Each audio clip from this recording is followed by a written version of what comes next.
From the nation's federal capital, Abuja, my name is Adigboyega Arogbodo, and we have the pleasure of welcoming to our midst the Managing Director and CEO of the Nigerian Education Loan Fund, Nelfund, Mr. Akintunde Sawyer.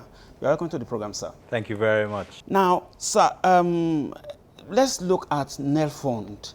You know, it is one body that the whole Nigerians are looking up to now. I mean, like we've heard in so many quarters that this is a game changer in the educational sector. What is the basic vision and mission of this very board, of this very agency? Thank you very much. The basic mission and vision for this agency is to bridge the gap for Nigerians who are aspiring to go and get higher education at a tertiary institution, but are struggling to find the money, the funds to be able to do that. But they have the right qualifications for entry, they are eligible, they have the desire, but they are shortchanged by the fact that they come from homes where perhaps they don't have enough money to send them to that institution. Nelfund is here to bridge that gap for them. The outcome is that their lives should be improved. They should be more employable. And from there on in, they can go ahead and have a better life than is currently available to them in terms of opportunity. I think this is very important and is new in the Nigerian system. What are the criteria to getting this loan? Because I must tell you, that is what will be on the lips of every Nigerian student. How do we get it? Okay, so the first thing is they need to be aware that this loan is available.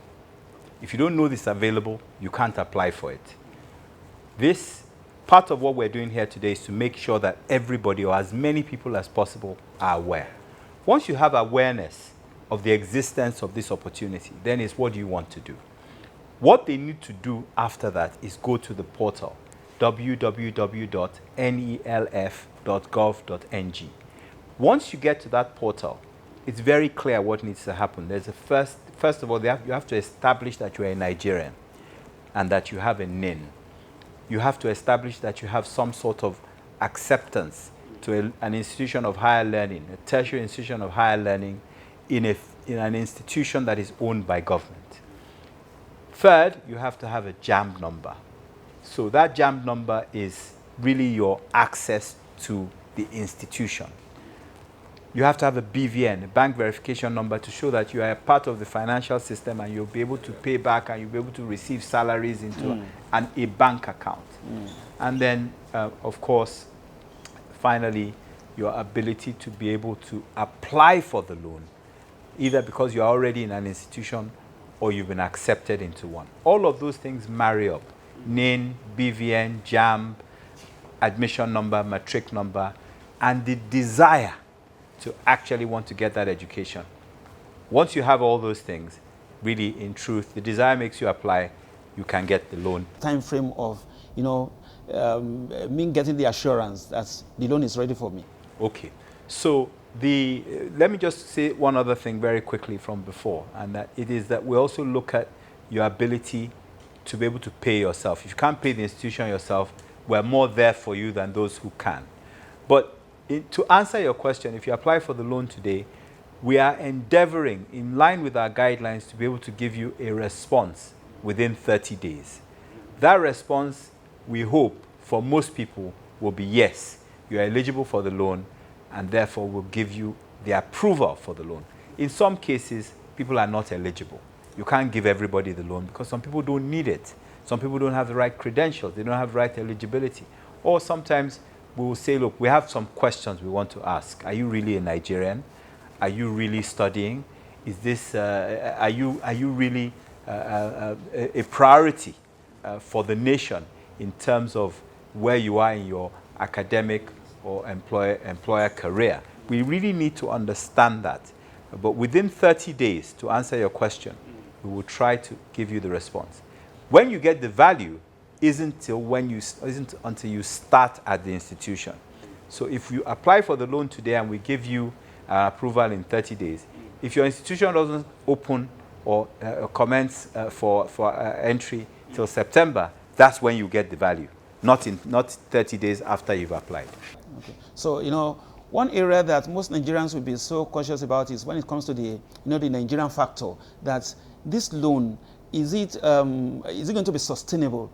Is it just for now, that maybe after some time, and what is the level of openness when it comes to the disbursements of the loan? Is it just for everybody that applies, that are eligible, or just for some sector of the society? Thank you. That's an important question. One of the things that we've done with this loan is we've created a system that is free of human interaction. So when you apply for the loan, from the time you apply for the loan to the time you get it, you should have no meeting with anybody from the institution that's granting the loan, Nelfund. We don't want any human interaction. What we want is to be able to make a determination using the system that's already pre-designed as to whether or not you are eligible for the loan. So when you say Nigerian factor, I don't know quite what you mean, but I know that everywhere in the world, there's a Singaporean factor, for example. There's a Chinese factor. There's an American factor. There's a Canadian factor. The truth about it is wherever you have issues in the world, people will try to circumvent that system. We have decided that for this system, we don't want any factor. The only factor we want is the factor of fairness and equity, so that those who apply, who will rightly need it, can get it. So how has Nelfund been able to address the issue of repayment of because it's a loan, it has to be repaid back? Yeah. What is the strategy? What is the modes of repayment back? I can give you the strategy. The strategy is very simple. It's based on what the law says. The law says that anybody who takes this loan is not obliged to start paying back until 2 years after youth service. That doesn't mean they can't pay back before then. If they have the money and they want to pay back early, why not? We will accept the money because we have other people who will be waiting in the queue to receive the loan. However, in order to make it easier for people who have applied for the loan, we give them time, 2 years after youth service, to actually have to report back to say, I'm ready to pay the loan. In some cases, by the way, after 2 years after youth corps, people are not ready to pay the loan. They may not have a job. They may not have a way of making money. We are not going to go after them. We're not going to force people to pay for a loan when they don't have a job. They have to be in a paid or paying job. And then to take it a step further, the employer, the person who employs the person with the loan, is obliged to check with Nelfund to see whether that person has a loan with us or not. If they have a loan, then the employer, in agreement, of course, with the employee, will take a certain amount of money, 10% of their salary, and pay to Nelfund on behalf of the loanee. So the funds will go direct from the employer to Nelfund on behalf of the loanee, the individual who has now become the employee. That's how we've designed it to work. However, in some cases, people leave school or their educational career and they go and start their own business. Again, 2 years after youth corps, they are obliged to report to us that they have started their own business. And as soon as they become profitable, as soon as they are able to pay themselves a salary from that business, they are obliged to make remittances to Nelfund. Failure to do that is a criminal offense. Let's look at the relationship between Nelfund and the institutions, that's the tertiary institutions as it were. Now, what's the level of collaboration to ensure that this fund really meets the needs of the students? Okay, so one of the things that we've been able to do is work very well with the institutions. The way the platform, the application is set up is that without institutional verification, that student A is in this institution, even if they have every other credential fully ready, they can't get the loan.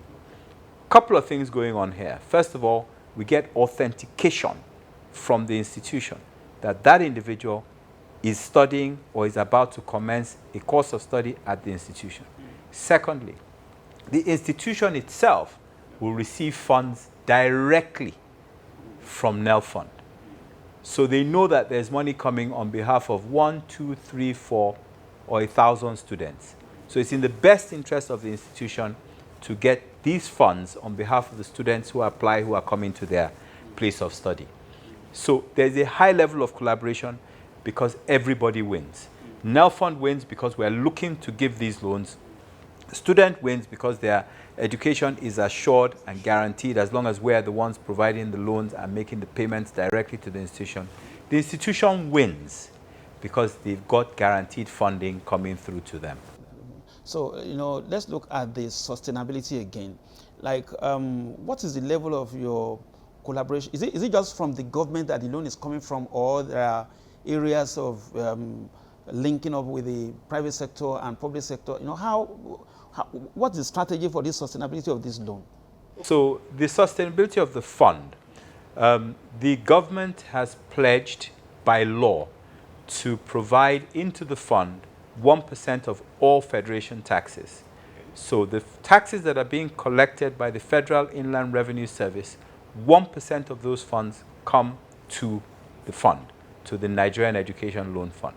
The law, however, allows the Nelfund to source for funds from other places, from other areas. So when you talk about sustainability and private sector, one of the things that you will find us doing is talking to the private sector, because we suspect that in time, more and more people will require this loan, and there'll be more and more funds needed.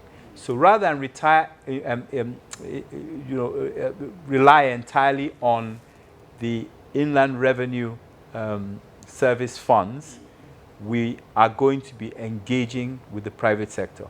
And I'll tell you something, the private sector has a lot to gain, because if we increase the educational standards and the skills standards of Nigerians, the private sector will be able to employ more locals rather than reaching out for expatriates or employing people who are not fully qualified or fully certified. They will have a pool of labor to take from that is better qualified than perhaps it was some years before. They've been saying that, even the federal government have been saying right from the inception of this very fund, that it's a way of changing the game and making sure that there is this bridging of gap in the inequalities observed in the education sector. Are there other social impacts that Nelfund will try to bring to the table when it comes to this loan and its disbursements? His Excellency the President, Bola Md GCFR, in his wisdom and in his vision, has signed this act into law. It was signed on the 3rd of April 2024 after a number of amendments, again instituted by him. His vision is to make sure that all Nigerians who have the capacity, who have the eligibility, who have the desire, are captured in the economy in a way that adds value to themselves and to the economy of Nigeria. The vision is to change the game as far as capacity in Nigeria is concerned. Now, if you look at countries like Korea, look at countries like Singapore, look at countries like Canada, look at countries like Finland, they've applied various approaches to modernizing their education systems. Bringing in things like professionalism into teaching, bringing things like innovation, bringing things like skills, focus on skills, inclusive learning, diversity. These countries have made huge progress and in leveraging the capacity of their nations, increasing it so that actually they become leading players. I believe that this is what the president is trying to achieve. And what Nelfund is one of the tools of achieving this. We're part of a toolkit that helps take things further. The main objective, the main vision, is to improve the socioeconomic status of the individuals and of the nation. And I know that in the next 1-2 years, even the fund will still be at the teething stage. Now, if there are queries when trying to, log in for the application and all that by the students, how do they get through? What are the channels to get through their complaints? Thank you. It's an important question, because invariably there will be complaints, there will be challenges. There's no IT program in the world. There's no IT application in the world where there aren't 1 or 2 issues. Sometimes it comes from the human side, people not engaging with the system properly, either because they don't understand it, or sometimes it might be a technical issue on the other side. Connectivity, downtime, all these things happen with IT projects. We're not going to be any different. But you're right. What is the outlet? How do people know what to do? We have a ticketing system. So effectively, if you go to the website, the portal website, you can see few frequently asked questions. So you will see a part of the website that says these are the questions that people ask frequently, and their challenges. These are the solutions. These are the answers. We have a ticketing system. I have a complaint. I have a challenge. You click on that, and you are able to post your question and get a response. We're getting lots and lots of people posting questions, posting issues that they might have. And we like it because it's important for us to solve those problems so that those coming behind don't have those problems. And sometimes those problems help us improve our systems. We're not arrogant. We're not saying that we've designed a perfect system. But the system is good enough to start, and we're ready to learn and improve as we go along. So finally, sir, what are your words of advice to parents, to students who wants to, leverage on this opportunity, wants to, apply for this loan? My advice to them is that, this loan, at least we're starting it as interest-free loan. So there's no interest being charged currently, even though we have the ability and we have the powers to do that. My advice to students or applicants and to parents is that it is important to take advantage of this opportunity that the president has brought into play. It is, education, I need not say, is the one thing that once you acquire it, nobody can take it away from you. If you buy a car, it can be repossessed, it can get old. If you buy a pair of shoes, if you are still a growing person, your feet can get too big for the shoes, or the shoes can get damaged. Education remains with you all the days of your life and is valued by others who might need that education to solve problems or enhance situations for them. It makes people ultimately much more employable. People talk about high unemployment in this country, but part of the problem is not so much that there aren't jobs. Part of the problem is that many people are not employable for those jobs. So you see companies going out to bring people from India and all kinds of places for jobs that Nigerians, if they had the right training, could do. So, this is a great opportunity for people to improve their own livelihoods and for collectively all of us to improve, if I can use the expression, the livelihood of Nigeria as a nation. Thank you very much for your input so far, sir. We really appreciate, your time. Thank you very much indeed for your time, and thanks for the interview. Mr. Akintunde Sawyer is the Managing Director, Nigerian Education Loan Fund, Nelfund, and he has been our guest this morning on The Conversation. The conversation continues from the Lagos studios. Adegboyega Arogbodo is my name, from the nation's federal capital, Abuja.